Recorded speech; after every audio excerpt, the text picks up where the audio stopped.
Hoje e nos próximos domingos. E eu queria então ler o texto, todos os versos, lembrando que hoje nós vamos expor apenas uma parte do texto ou alguns conceitos dentro do texto. Efésios, capítulo 6, verso 10 ao 20. Diz assim o apóstolo Paulo: quanto ao mais, sede fortalecidos no Senhor e na força do seu poder. Revesti-vos de toda a armadura de Deus, para poderdes ficar firmes contra as ciladas do diabo. Porque a nossa luta não é contra o sangue e a carne, e sim contra os principados e potestades, contra os dominadores deste mundo tenebroso, contra as forças espirituais do mal nas regiões celestes. Portanto, tomai toda a armadura de Deus, para que possais resistir no dia mau e, depois de terdes vencido tudo, permanecer inabaláveis. Estai, pois, firmes, cingindo-vos com a verdade e vestindo-vos da couraça da justiça. Calçai os pés com a preparação do evangelho da paz, embraçando sempre o escudo da fé, com o qual podereis apagar todos os dardos inflamados do maligno. Tomai também o capacete da salvação e a espada do Espírito, que é a palavra de Deus, com toda oração e súplica, orando em todo tempo no Espírito, e para isso vigiando com toda perseverança e súplica por todos os santos, e também por mim, para que me seja dada no abrir da minha boca a palavra, para com intrepidez fazer conhecido o mistério do Evangelho, pelo qual sou embaixador em cadeias, para que em Cristo eu seja ousado para falar, como me cumpre fazê-lo. Vamos orar? Pai bendito, nós estamos diante da Tua santa palavra. E nós queremos, ó Deus, ter a nossa mente e o nosso coração dobrados à Tua verdade. Assim rogamos, ó Deus, que o Espírito Santo, inspirador da Escritura, seja nessa hora agora aquele que ilumina nossa mente e coração para entendermos, para guardarmos e para cultivarmos a Tua verdade, ó Pai. Tem graça, tem misericórdia de nós, ó Deus. Que as palavras dos meus lábios e o meditar do meu coração sejam agradáveis na Tua presença, Senhor meu, rocha minha, Redentor meu. Amém. Amém. Batalha espiritual é um tema que nós precisamos aprender e ouvir dele. Nosso colega, pastor querido, o Dr. Augustus, escreveu lá na década de 90 um livrinho sobre batalha espiritual. Já vai lá na 6ª, 7ª edição esse livro. Por quê? Porque a gente vive num mundo onde há muita confusão a esse respeito e nós precisamos de iluminação, nós precisamos de esclarecimento a respeito desse tema para viver de maneira correta diante dessa realidade, dessa verdade da batalha espiritual. 2 erros são fatais. Um é o erro de achar que nós não vivemos numa batalha espiritual e simplesmente relegar isso a um segundo plano e entender que a gente pode viver uma vida na qual essas coisas não estão presentes, não fazem parte da realidade, não são a minha verdade, então eu não me preocupo com isso. E a tendência das pessoas nesse erro é, no meio da batalha, baixar as armas. E o soldado que baixa as armas no meio da batalha, uma hora dessa ele é pego de surpresa. O que não deveria ser. Não deveria ser surpresa. O soldado, ele está sempre o quê? Alerta. Ele está sempre de prontidão para a batalha. Então, um extremo é você deixar de lado. O outro extremo é você ficar tão impressionado com isso e começar a achar que você, no meio dessa batalha espiritual, você é o grande guerreiro e não o Senhor. Perceberam nos textos que nós lemos que o Senhor é homem de guerra? Ele é o general, ele é o comandante. Nós estamos no meio da batalha? Estamos sim, mas nós não precisamos ficar preocupados com a batalha, porque a nossa confiança não está na nossa força, no nosso poder e na nossa condição. Aliás, o que acontece hoje no mundo evangélico é que as pessoas se impressionam tanto com esse tema que elas começam a elaborar além da Escritura a respeito dessas coisas. Então eu já estive presente, já vi, já ouvi e vejo aí nas coisas da internet as pessoas cheias de esquemas de guerra para viver essa batalha espiritual e começam a inventar coisas, a criar coisas e a viverem apenas em função do sobrenatural da batalha e esquecerem das coisas do dia a dia que nós precisamos fazer. E eu queria então começar alertando para 2 verdades essenciais do Evangelho. A primeira delas é que no meio dessa luta eu não preciso me preocupar em garantir que ela vá ser vencida por mim. Eu tenho que entender isso. Essa luta é do Senhor, a obra de Cristo é uma obra completa, eu já estou crucificado com Cristo, não sou eu quem vive, é Cristo que vive em mim, o meu Senhor Jesus já foi à cruz para vencer essa batalha, ele já pisou a cabeça da serpente, ela já está no seu estado final, esse inimigo agora, ele não tem mais o que fazer contra mim para me roubar a minha salvação, eu posso viver tranquilo quanto à minha salvação. Esse é um ponto fundamental. Eu sou salvo em Cristo. Agora, o que eu não posso esquecer é que eu, tendo já sido salvo e tendo já a certeza final daquele que vence a batalha, que eu continuo num processo de luta. Algum tempo atrás eu trabalhei com vocês os 3 inimigos do crente, lembram? Quais são? Quais são os nossos 3 grandes inimigos? O mundo, a carne e o diabo. Esses são os nossos 3 grandes inimigos. E contra esses 3 inimigos, nós continuamos numa guerra na qual não há trégua, na qual há uma demanda de perseverança e um esforço numa luta na qual eu não posso baixar a guarda. Então, por um lado, eu tenho a absoluta certeza da minha salvação. Por outro lado, eu preciso entender essa realidade de Efésios capítulo 6, aí no verso 10, quando o apóstolo diz: quanto ao mais sede fortalecidos, revestivos da armadura de Deus para ficar firme contra as ciladas do inimigo.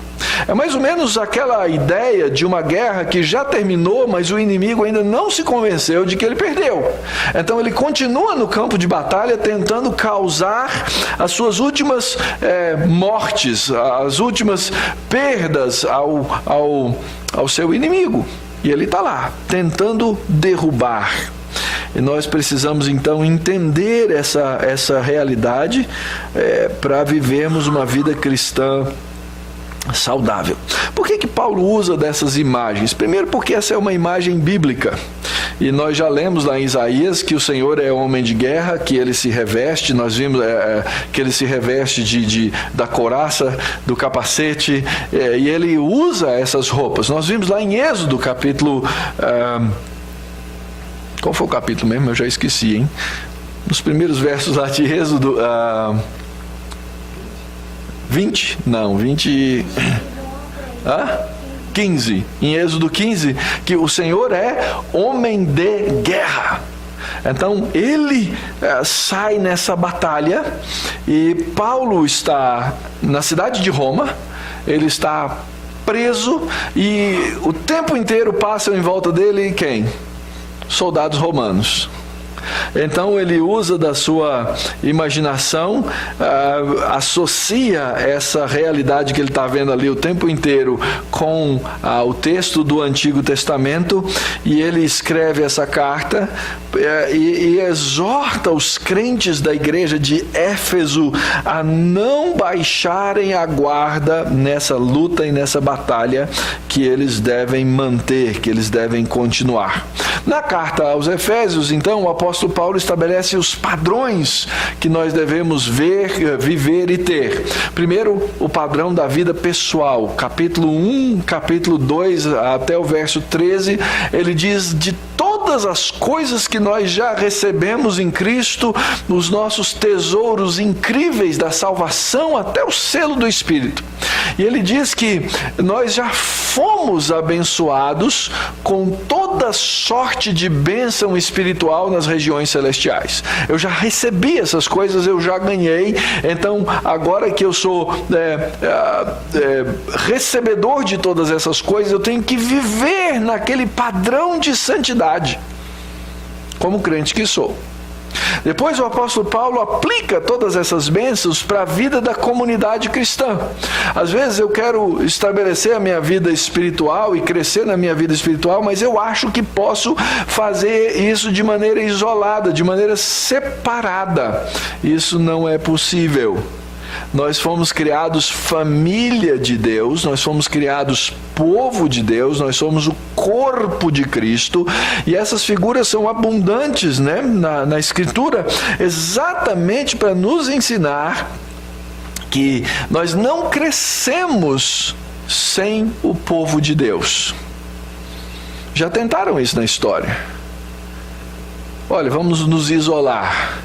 Era a ideia do monasticismo. Vou viver separado da sociedade, vou viver separado do mundo, vou viver separado inclusive dos crentes, porque aí eu vou crescer nessa vida espiritual. Isso é uma grande bobagem. Isso não existe na segunda Escritura. Os crentes foram feitos para desenvolverem dentro da comunidade cristã padrões de conduta, de vida, de crescimento mútuo. Agora, se a gente não conhece um outro, não vive um com o outro, o que acontece? Nós não sabemos nem pelo que orar, nós não sabemos nem como vamos crescer, nós não vamos nem saber quais são as nossas diferenças para poder ajustá-las. Nós vamos viver isoladamente. O apóstolo Paulo diz, não é assim que se vive na vida cristã. Deus deu ao povo de Deus dons, e esses dons são exercidos por indivíduos, por pessoas, para o crescimento mútuo da igreja, e ele deu a pessoas que promovem esse processo, e todos nós então nos envolvemos nesse crescimento. Depois, no capítulo 5 até o capítulo 6, os primeiros versos, ele vai falar sobre o crescimento na vida familiar. Como é que a batalha espiritual acontece nos nossos... precisa ser trabalhada, travada para o nosso crescimento nos nossos relacionamentos familiares. E é o lugar mais íntimo que nós temos, é a nossa casa, é a nossa família. É onde a nossa espiritualidade deve se manifestar em primeiro lugar. E aqui vem o grande confronto, o grande problema que nós temos. Porque às vezes nós vivemos vida cristã pública sem ter vida cristã privada, sem ter vida cristã na nossa casa, no nosso lar. Não funciona, gente. Não existe isso. A velha expressão, um dia a casa cai. Você pode até manter aparências, mas se a vida cristã não opera dentro da sua casa, dentro do seu lar, eventualmente o mundo, ou a carne, ou o diabo prevalecem ou já prevaleceram. Então não tem como separar uma coisa da outra. Depois o apóstolo Paulo vai falar dos versos 2 até o verso 9 do texto, da nossa relação social fora da igreja e, de certa forma, fora do convívio mais íntimo do lar, mas das nossas relações sociais, a relação entre patrão e empregado, no caso aqui, era quase dentro de casa, porque era entre o senhor e o servo. Ela tem que ser regida pelo mesmo processo. E quando o apóstolo Paulo termina de falar de todos esses relacionamentos, no verso 10, ele vai usar essa expressãozinha que começa o nosso texto. Quanto ao mais, ou seja, para fazer todas as coisas, agora você precisa entender que essas relações, esses relacionamentos, esse desenvolvimento não vai ser simples. Ele vai ter que ser travado dentro dessa batalha. E nós não podemos perder contra os nossos inimigos. Logo, essa descrição que nós temos diante de nós, do verso 10 ao verso 20, ela vale para a nossa vida como indivíduos, na nossa relação com Deus, na nossa intimidade. Ela vale para a nossa relação como igreja, como comunidade, como família de Deus, como povo de Deus. Ela vale para a nossa relação familiar, ela vale para a nossa relação social. Nós precisamos entender que em todas essas áreas nós teremos batalhas contra os nossos inimigos. Então, na batalha espiritual, a primeira coisa que a gente precisa entender e a primeira coisa que a gente precisa aprender é a identificar quem são os inimigos. Isso é muito importante, sério, necessário.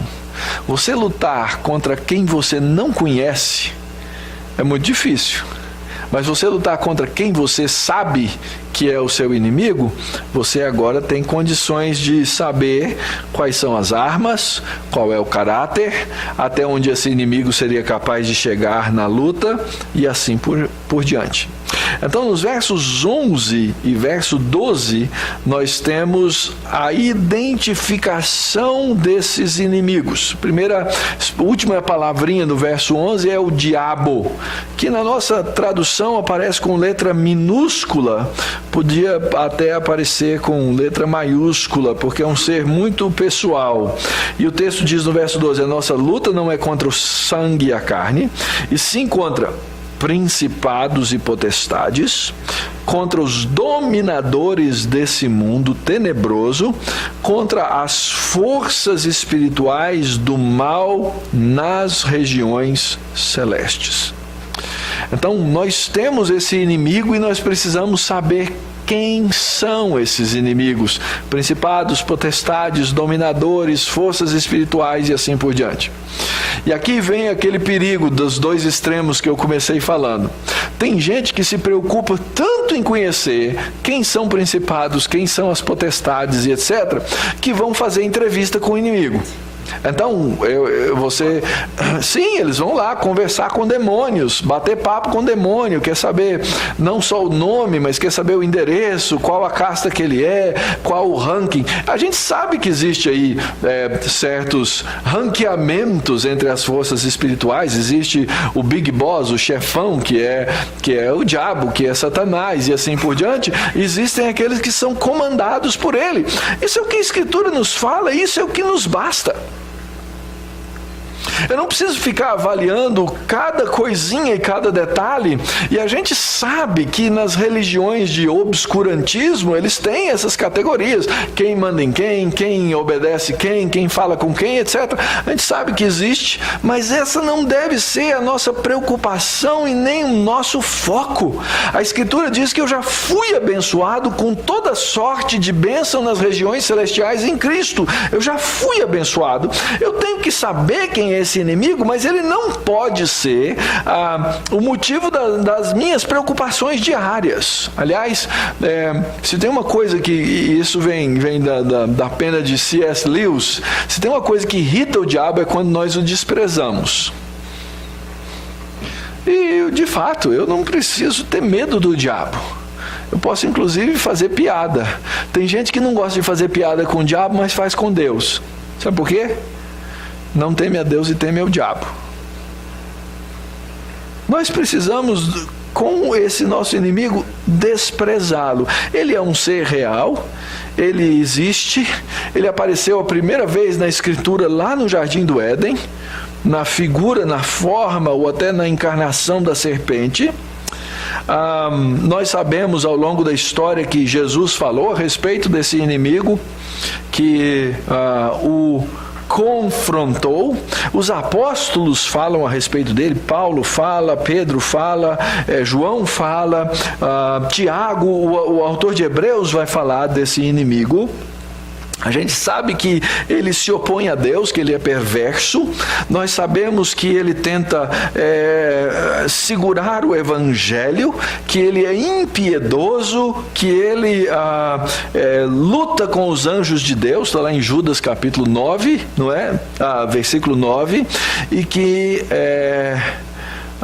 de certa forma ele tem um domínio sobre alguns poderes desse mundo. A gente sabe disso. Mas isso não deveria me fazer perder nenhum minuto de sono. Porque ele é um inimigo vencido. Ele é um inimigo derrotado. Ele é um inimigo que já perdeu. Ele continua usando estratégias, ele continua tentando coisas, mas ele, apesar de rugir como um leão, tentando nos assustar, ele não consegue vencer nunca essa luta. Essa é a primeira coisa que eu tenho que saber. Então, Mauro, pode ficar tranquilo, pode dormir tranquilo, porque esse inimigo não é capaz de destruir a sua vida. Essa luta, verso 12 diz assim: porque a nossa luta não é contra o sangue, contra a carne. Essa luta é uma luta tipo combate de mão. Mas eu não devo ser alguém que passa o dia inteiro preocupado só com isso. Eu sei que eu estou na luta, e eu sei, e o apóstolo Paulo vai me dizer como é que eu venço essa luta, na qual há ciladas, na qual o inimigo tenta se esquivar dos golpes, no qual ele tenta dar golpes baixos. Nós estamos na luta, nós temos a nossa luta, nós temos os inimigos. A gente sabe que esse inimigo é enganoso, Lá em 2 Coríntios capítulo 10, o apóstolo Paulo diz que as armas da nossa milícia, do nosso exército, não são carnais, mas elas são poderosas em Deus para destruir fortalezas, anulando nós sofismas, anulando altivez que se levante contra o conhecimento de Deus e levando cativo o pensamento à obediência de Cristo, e estando pronto para punir a desobediência, uma vez completa a vossa submissão. Então, dentro dessa luta, nós lutamos contra esses seres, e dentro dessa luta há um sistema no qual nós estamos no meio dele. Nós vivemos a nossa luta contra a nossa própria carne, nós vivemos a nossa luta contra o diabo usa a nossa carne para tentar nos fazer cair nas suas ciladas, ou seja, a carne, o mundo e o diabo, eles se organizam e se alimentam uns aos outros para querer nos ver cair, para nos derrotar. Então o mundo te apresenta coisas, e essas coisas são organizadas, sistematizadas pelo inimigo das nossas almas. Ele tenta alimentar a nossa carne. Eu não sei se você já entendeu esse conceito de carne. Eu vou dar uns exemplos aqui para você. Por exemplo, você é crente, você foi salvo pelo Senhor Jesus. Você tem certeza da sua salvação. Mas de repente, você começa a olhar assim e fala, mas não é possível que eu sou salvo. Eu sou tão pecador. Sabe quem é que está falando aí com você? Não é o diabo. Quem está falando aí com você é a sua carne. Aí você sabe o que você pode fazer para lutar contra isso, não sabe? A Escritura ensina, diz que você tem que orar. Sabe quem é o maior inimigo das suas orações? A sua carne. Ela te dá preguiça, ela te dá vontade de fazer outras coisas, ela te dá distrações na vida, ela enche você de compromissos e coisas para que essa seja a última coisa para você fazer na sua história. Você sabe que você tem que ler a Escritura e se alimentar da Escritura, mas sabe quem que é o grande inimigo da sua leitura da Escritura? Chama-se carne. É por isso que a Bíblia fala tanto a respeito do preguiçoso. Lembra que Deus abomina o preguiçoso? É nesse sentido. É essa força da carne que nos faz nos desviar das coisas de Deus, que te convence, no único dia em que Deus nos convoca para estarmos juntos, que nós estamos muito cansados para nos reunir com o povo de Deus. Essas são obras da carne. Essas são coisas da carne.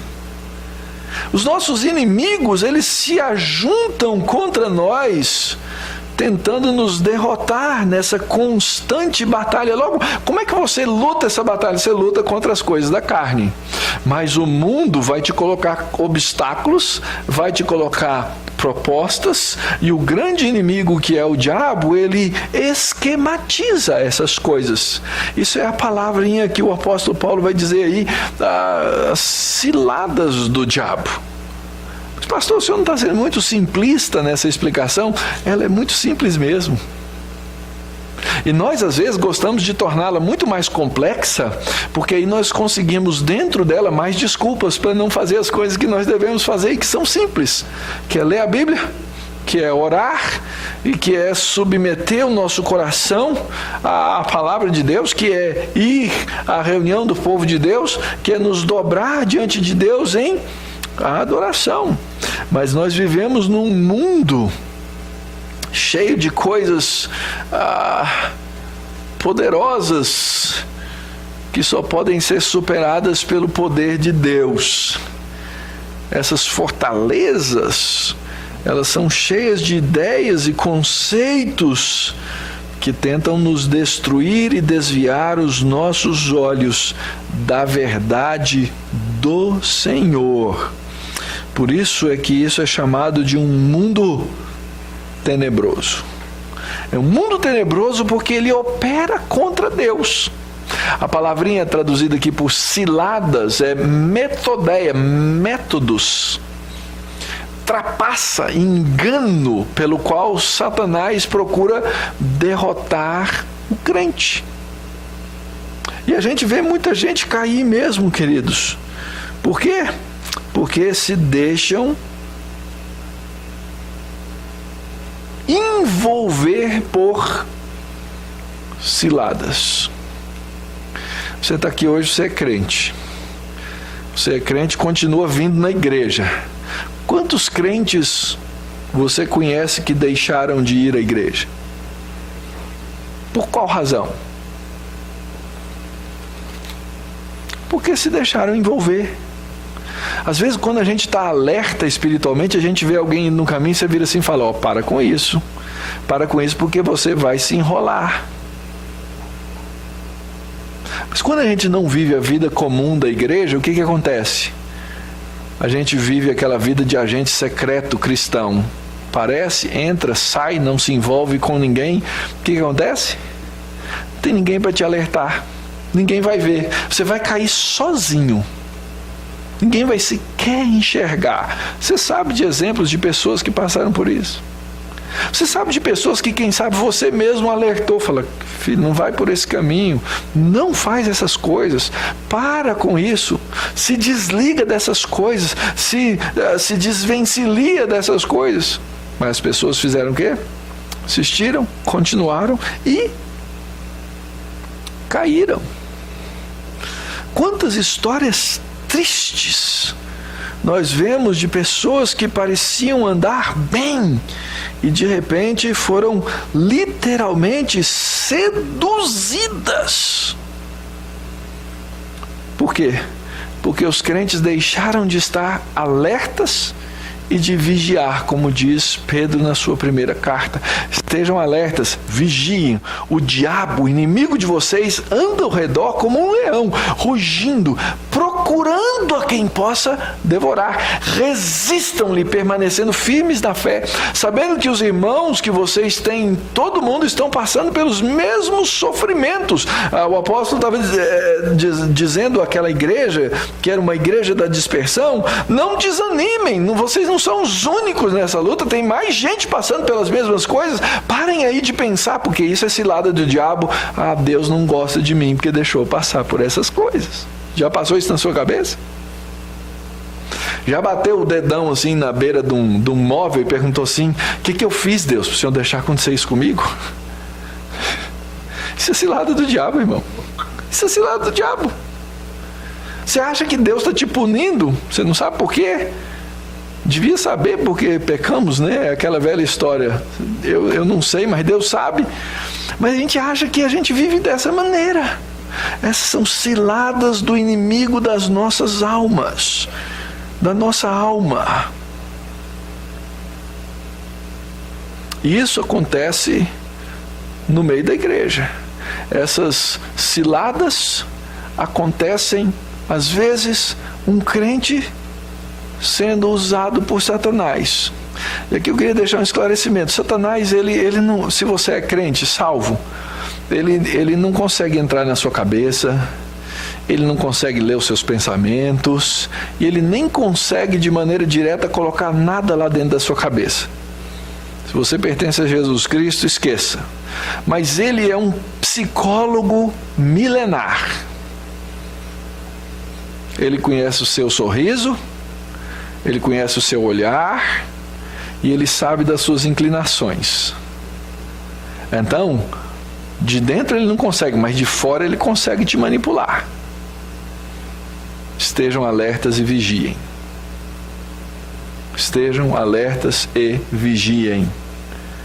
Então, não viva em função disso, mas viva em função de se fortalecer para viver bem diante de Cristo Jesus.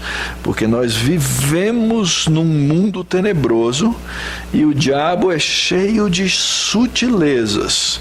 Tiago, escrevendo à igreja, diz, portanto, submetam-se a Deus. Como é que você então resiste o diabo? Resistam o diabo, ele fugirá de vós. Submeta-se a Deus.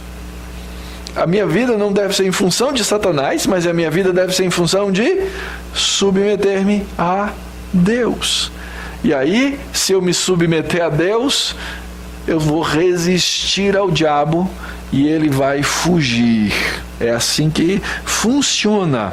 É assim que nós devemos entender.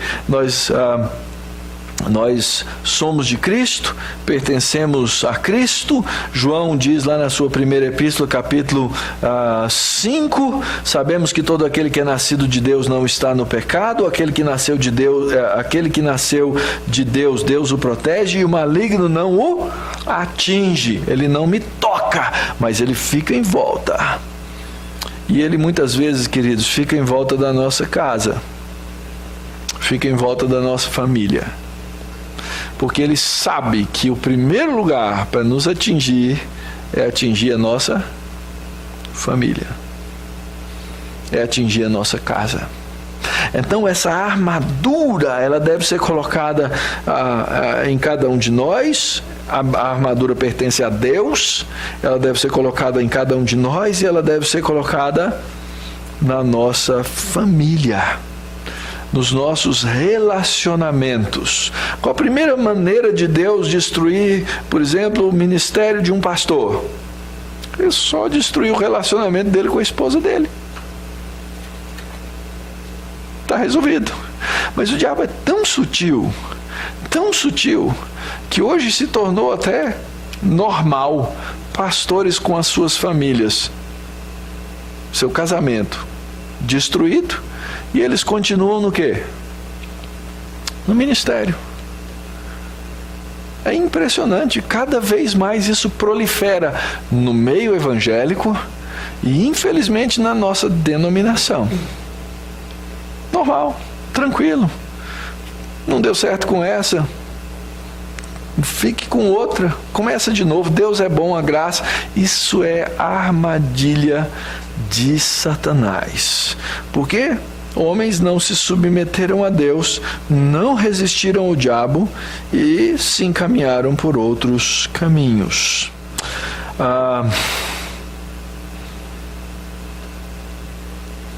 Como é que você resiste ao diabo submetendo-se a Deus? Vamos voltar lá no Éden um pouquinho.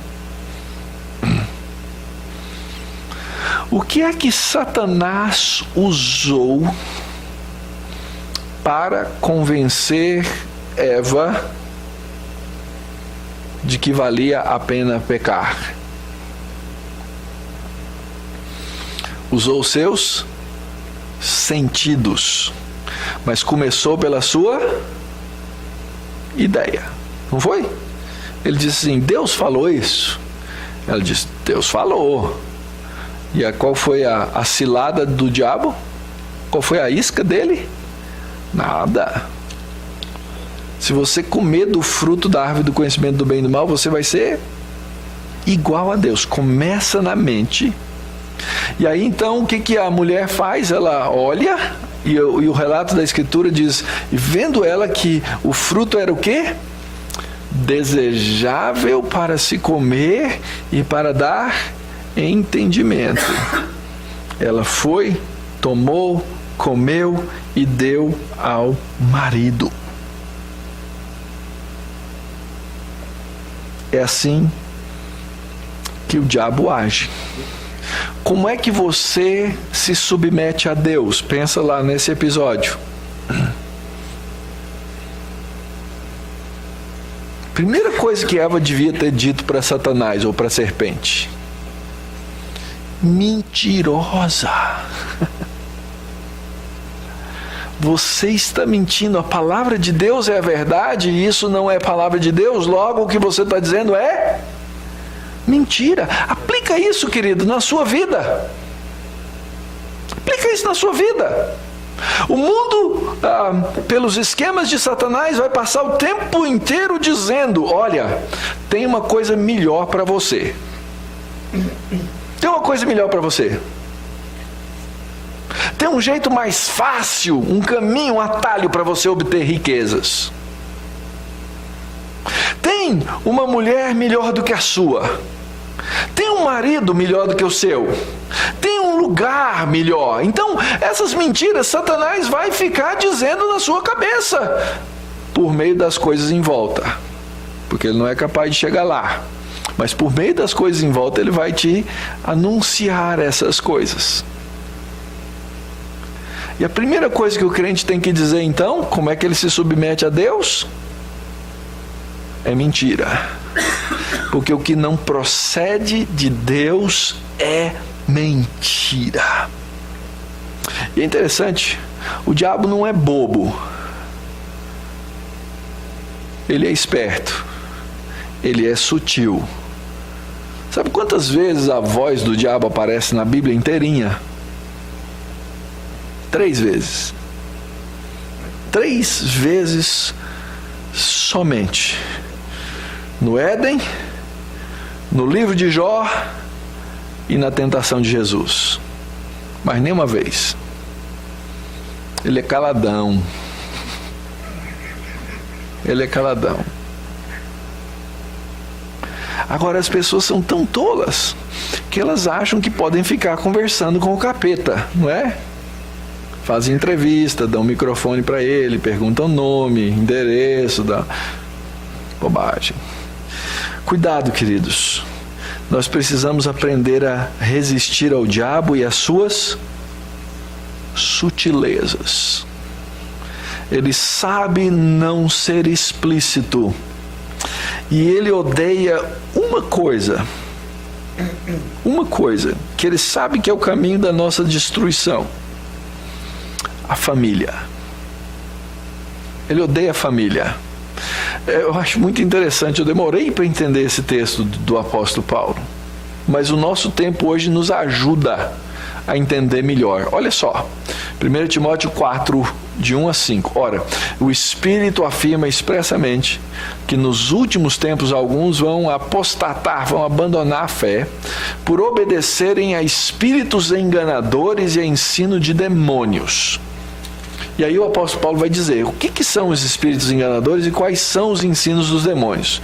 Primeiro, pela hipocrisia dos que falam mentiras. Essa é uma característica. A primeira coisa que Satanás fez, ele é o pai da mentira. Então, a primeira coisa. Segunda coisa, tem cauterizado a própria consciência. Então ele pensa assim, deve ser verdade.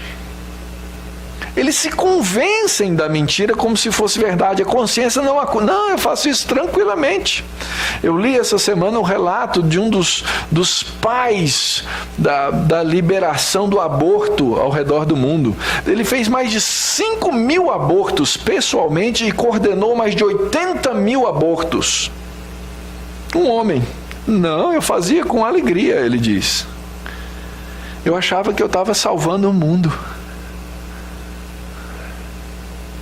Eu achava que eu estava salvando o mundo. Mas depois ele percebeu que não era bem assim.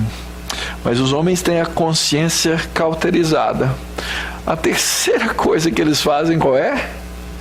Proíbem o casamento. E aí está uma das chaves, um dos segredos. É a destruição do primeiro conceito, da primeira realidade, da primeira verdade que Deus criou com relação ao homem. Deus criou o homem à sua imagem, conforme a sua semelhança, macho e fêmea, e ordenou: sede fecundos, multiplicai-vos, enchei a terra. E Satanás odeia a ordem de Deus. Então ele tenta nos convencer que o casamento não é uma coisa legal. Dá uma olhadinha no mundo que a gente vive hoje. Dá uma olhadinha nas distorções que a nossa cultura, a sociedade, nossas leis, nossos legisladores ao redor do mundo estão fazendo. Estão destruindo um conceito que vem de Deus. Além de outras coisas, exigem a abstinência de alimentos que Deus criou para serem recebidos com ações de graças pelos fiéis e por quantos conhecem plenamente a verdade. Pois tudo que Deus criou é bom, recebido com ações de graças, nada é recusável, porque pela palavra de Deus e pela oração é santificado. Então, o inimigo de nossas almas, ele odeia a nossa casa. Ele odeia a nossa família. E ele sabe se lá na sua casa se ora ou não. Ele sabe se lá na sua casa a escritura é valorizada ou não. Ele sabe se lá na sua casa o nome dele é adorado ou não. Ele sabe. E aí então ele vai exatamente com os mecanismos do mundo e alimentando a nossa própria carne, tentar nos fazer receber ensinos demoníacos. E eles não entram na nossa casa por todos os meios? Eles não entram na nossa casa por meio da TV? Eles não entram na nossa casa por meio da literatura? Eles não entram na nossa casa junto com as nossas ideias? O inimigo das nossas almas não tolera essa coisa chamada família.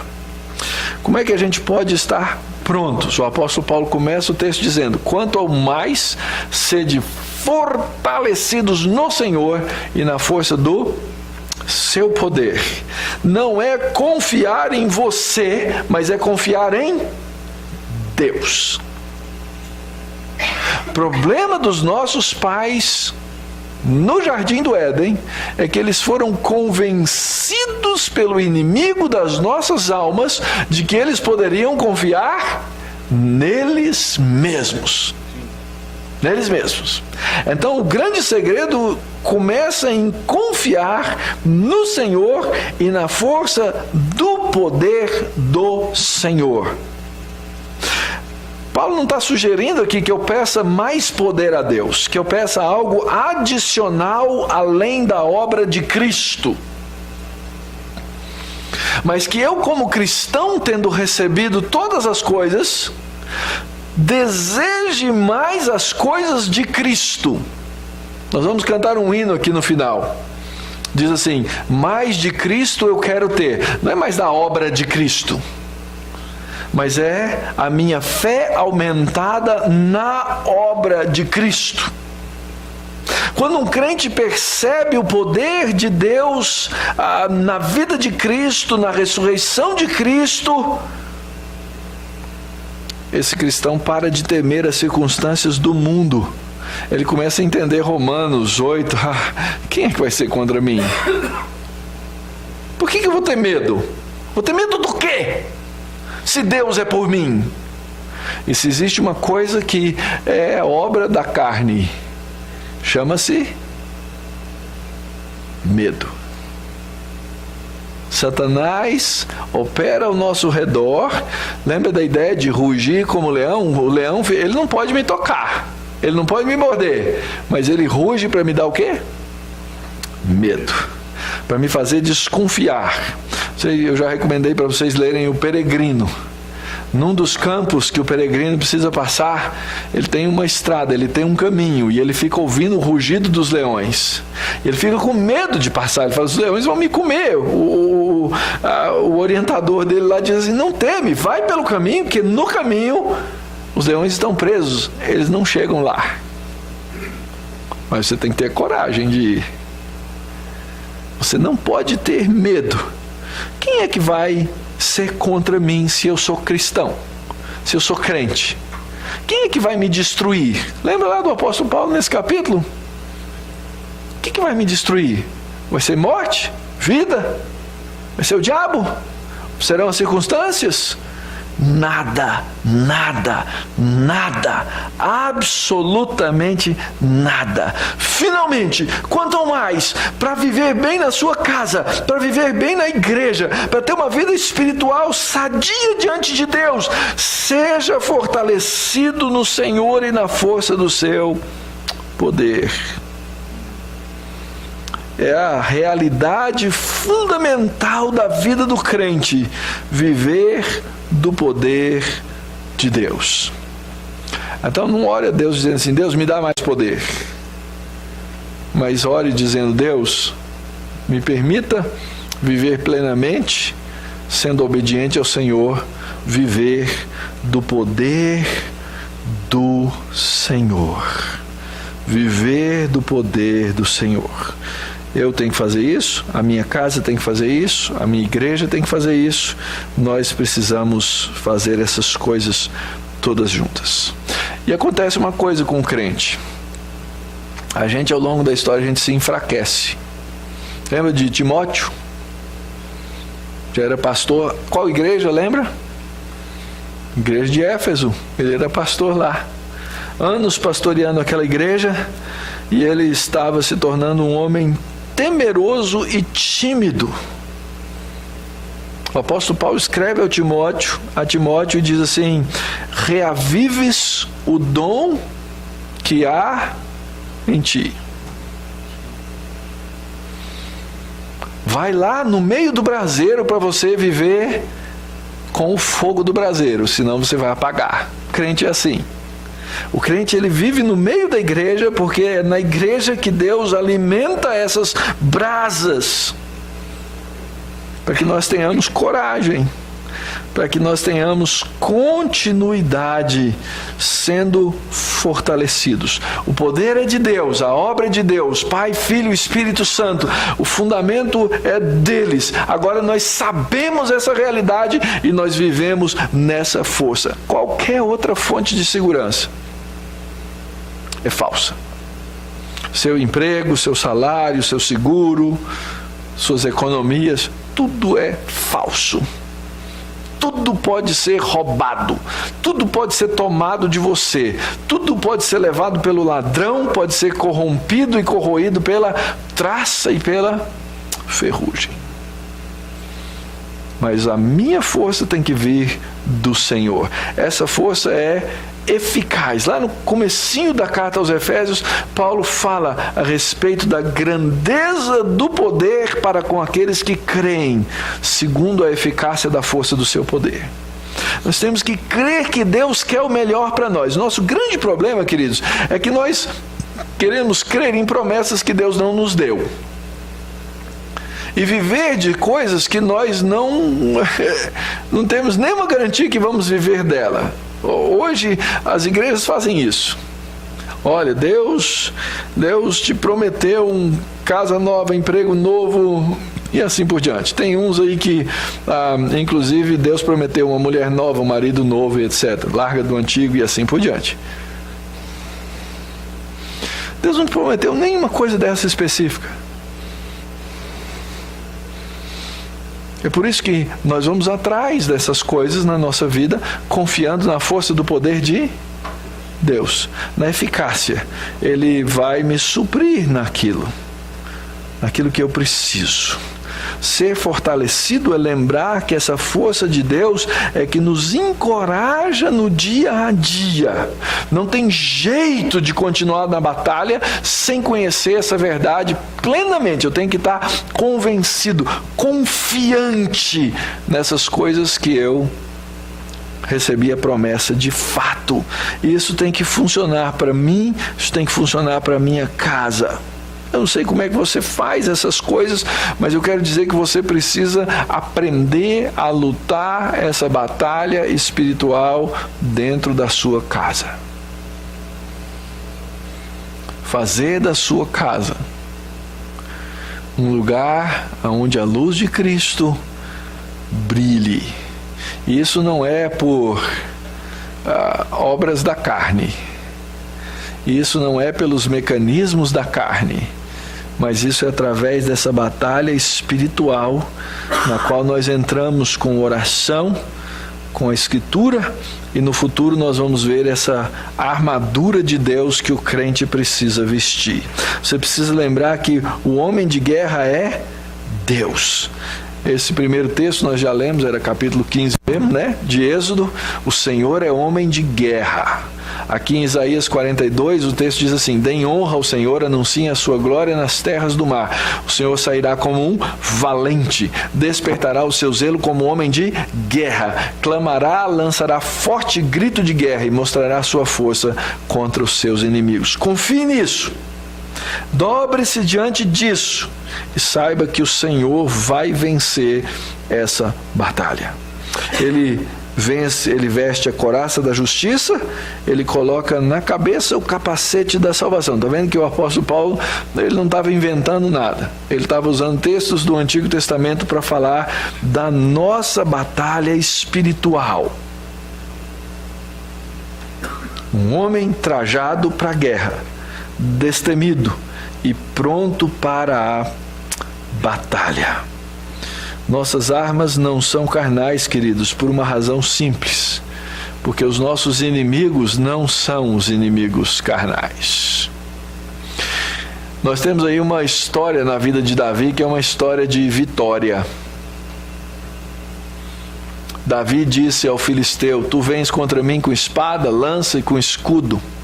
Eu, porém, vou contra ti em nome do Senhor dos Exércitos, o Deus dos Exércitos a quem você afronta.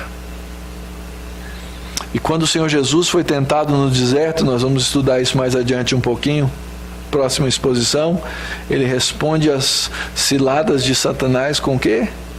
Com a Escritura. Ou você conhece a Escritura para responder ao diabo, ou ele vai te enrolar. Ele vai te enrolar por meio do teu professor na escola, por meio do seu colega de trabalho, por meio da sua vizinha. Ele vai te enrolar por não conhecer a palavra de Deus. Então Davi teve um episódio de fidelidade, mas eu quero mostrar um outro episódio na vida de Davi que mostra como ele perdeu uma batalha por não ter confiado na força do poder de Deus. A gente conhece bem a história de Davi e Batseba. Como é que Davi caiu em pecado? Davi caiu em pecado quando indolente. É interessante isso. Diz que na época em que os reis saíam para a guerra, Davi enviou o exército dele para a guerra e ficou em casa. Não, esse ano, sabe como é que é? As coisas estão difíceis. Estou muito cansado. Vou ficar em casa. A batalha de Davi começou a ser perdida quando ele se deixou vencer pela carne. Todo mundo na guerra e o Davi no terraço do palácio, olhando para fora e vendo lá uma mulher tomando banho. Hoje não acontece assim, né? Hoje acontece na internet. Acontece na pornografia. E é interessante, gente. O diabo, ele é dono do esquema do mundo mesmo. Ele é dono do esquema do mundo mesmo. Entra na internet e vem quem é que domina esse negócio. Quantas propostas de nudez você recebe por dia em qualquer site que você entrar? No seu provedor de e-mail. Você só quer ler e-mails santos, mas ali do lado fica passando propaganda. Isso é a arma do diabo mesmo. Isso é esquema do mundo. Isso é cilada. E você vai lá e volta de novo. Você vai mais uma vez. O homem é tentado por essas coisas, a mulher é tentada por essas coisas. Você é tentado a gastar mais do que você tem. Isso é cilada do diabo, é o mundo, é o comércio, é o marketing. Mas é isso mesmo. Faz o seguinte, vai na internet, faz uma procura de uma passagem de avião para um determinado lugar. Vê quantas vezes aquilo vai voltar na sua tela. Por quê? Porque tudo é conectado. Tudo está ligado. Aquilo lá percebe o seu interesse e fica te mandando propaganda do seu interesse. Tem um lado que é interessante, a tecnologia é legal, mas não se engane. O mundo usa essas coisas para o pecado e para a nossa destruição. Resolvi ficar em casa enquanto o povo vai para a guerra. Davi, quando o pecado é evidenciado, o que ele faz? Ele tenta acobertar o pecado. Capítulo 11 de 2 Samuel diz assim, ele presumiu que estava tudo bem. Davi mandou a mensagem para Joabe: envia Urias, o hitita. Joabe enviou. E quando Urias chega, ele fala: vai descansar na sua casa. Mas Urias, ele estava em batalha. Interessante isso. Ele virou para Davi e falou assim: olha, não é justo que os meus colegas soldados estejam no meio da batalha e eu vá agora ficar tranquilo. Eu vou dormir aqui na porta do palácio mesmo. Aí Davi já devia ter percebido a coisa. Como se não bastasse, o que Davi fez? Ele mandou pelo próprio Urias uma carta para o comandante e falou: coloca Urias na linha de frente, onde o combate estiver mais violento, porque para cobrir o meu pecado eu prefiro que ele morra. Percebe como as coisas funcionam? Começou com uma olhada da sacada. Uma olhada na sacada. Começou com a indolência de não ir para a guerra. Porque era notório que quem deveria estar no comando da guerra era o rei. A carne funciona assim, queridos. Ele tenta esconder, ele assassina um homem, colocando-o na frente. No final diz assim: passado o luto, Davi mandou que a trouxessem para o palácio. Ela se tornou sua mulher, teve um filho, tranquilo, pecado encoberto. Mas o que ele fez desagradou ao Senhor. Finalmente o pecado foi exposto, aflorou, e Davi foi confrontado, e ele se arrependeu do seu pecado. Mas fala a verdade, era melhor ter passado a vida com isso ou sem isso?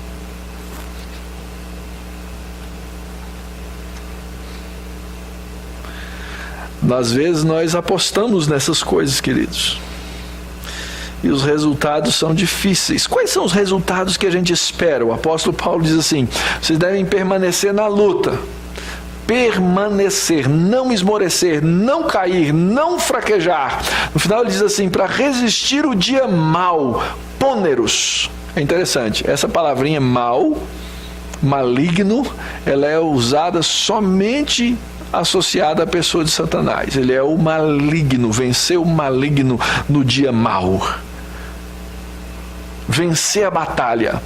Ora, a gente sabe que a guerra já está vencida por Cristo, mas nós ainda estamos no meio da batalha.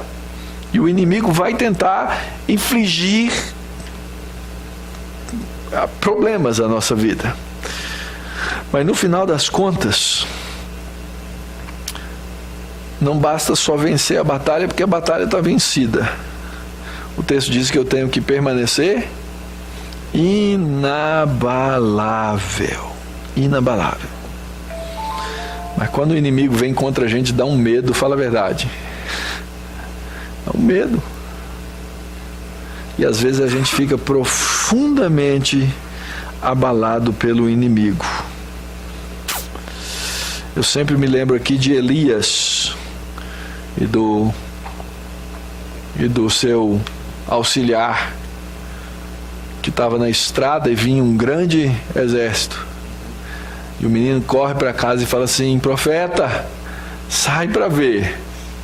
E o profeta ora e diz assim: Senhor, abre os olhos dele, para que ele veja que são mais os que estão conosco do que os que estão com eles.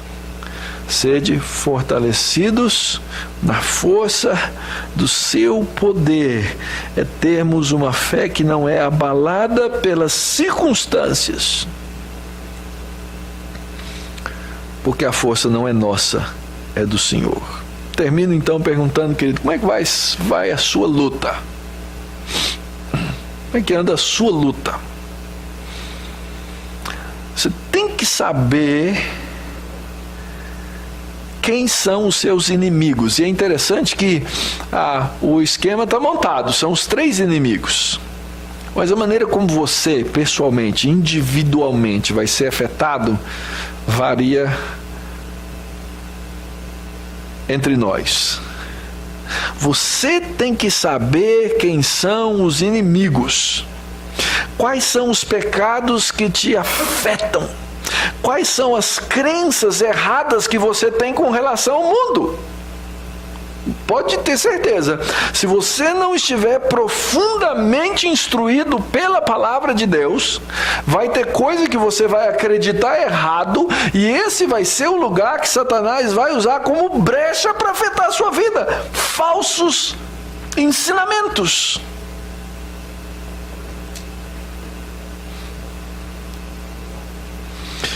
O que é na sua vida, no seu estilo de vida? Está aqui um ídolo que a gente não gosta de mexer, fala a verdade. O que é que no seu estilo de vida é lugar e brecha para Satanás entrar nas suas coisas? Afetar a sua vida? O amor ao seu padrão? Eu tenho um padrão de vida, eu não quero, na verdade eu quero crescer, Senhor, eu não quero diminuir. Às vezes Satanás usa, e veja bem, não estou dizendo que querer um padrão de vida melhor está errado, mas o que eu estou querendo dizer é que essas coisas, quando elas se tornam motivo de idolatria na nossa vida, Satanás as usa para nos enganar e para nos destruir.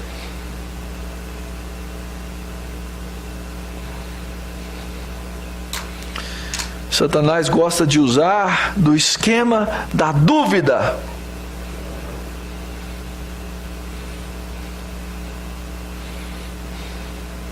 Satanás gosta de colocar diante dos nossos olhos imoralidade,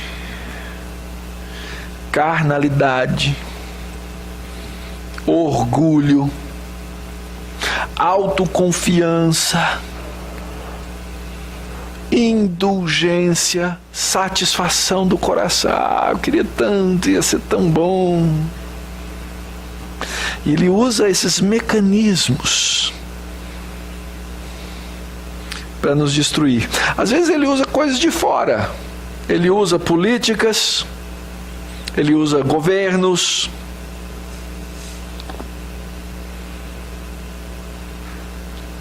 ele usa o amor que nós podemos ter ao mundo. E a minha pergunta para você é: quais são as armas que você está usando? Primeiro, você conhece esses inimigos, você sabe quais são os seus pecados, sabe aqueles pecados que a gente guarda no armário e a gente deixa lá bonitinho para a gente usar quando a gente quer?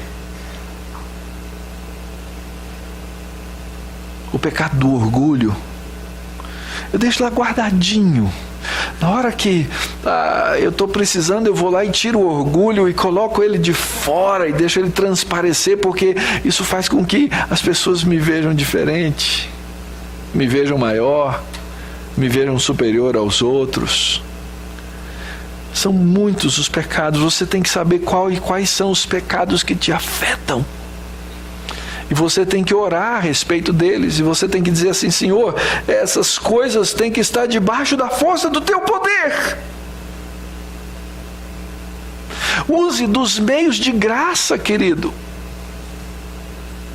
A oração, a leitura da palavra, a presença no meio do povo de Deus, a sua constância. Eu vou fazer uma acusação feia aqui contra a igreja. Qual é o mês em que a igreja deveria ter a maior arrecadação do ano? No mês em que o salário de todo mundo que recebe salário é maior, não é?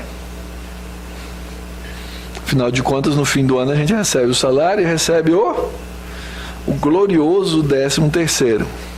Adivinhe qual foi a nossa menor arrecadação do ano? Foi no mês de dezembro. Porque nós nos enchemos de coisas. Nós damos lugar à carne. E o nosso compromisso da contribuição se torna secundário. Porque nós queremos manter certos padrões. Afinal de contas, estamos em crise. Nós achamos as desculpas para aquilo que nós queremos. Infelizmente, nós somos assim. E quando o pastor usa aqui a primeira pessoa do plural, ele se inclui nessas coisas. Nós somos assim, queridos. Mas nós temos que constantemente lutar Como é que você luta pela sua casa? Sua casa é um lugar de oração? Você ora?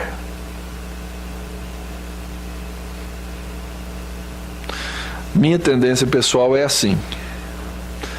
Quando as coisas estão tranquilas, a minha vida de oração vai diminuindo. Deus precisa colocar um espinho na minha carne para me ensinar a orar de novo.